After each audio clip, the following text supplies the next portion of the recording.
CompTIA Tech Plus Complete Training Course. Exam Objective 1.1 Explain the basics of computing. Storage. So far, we've explored how a computer receives information through inputs, processes that data, and sends results back out through outputs.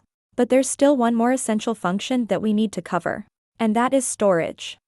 Storage is a process through which data is retained for future use, and this data retention can be either temporary or permanent. In simple terms, storage allows a computer to hold on to information, whether just for a few moments or for much longer, so that it can be accessed when needed. When a computer is running, it needs a place to hold data that it is actively working with. This is where system memory comes in.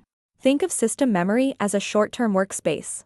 It temporarily stores the information the device needs right now to function smoothly. Whether you're opening a document, loading a web page, or watching a video, that data is held in system memory while the computer processes it.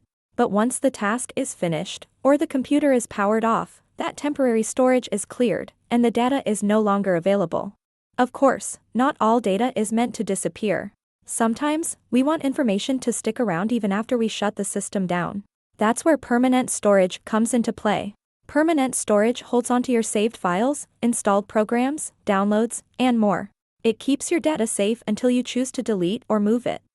When you open a saved file, that data is retrieved from permanent storage and sent back into system memory so the computer can work with it again. Whether that means displaying it on screen, printing it, or making updates. Storage plays a key role in the entire computing cycle. After data is received and manipulated by the computer's processor, it's often stored either temporarily or permanently, so it can be retrieved later, shared, or reused. Without storage, there would be no way to hold on to your work, no way to save progress, and no way to keep data around for when you need it next.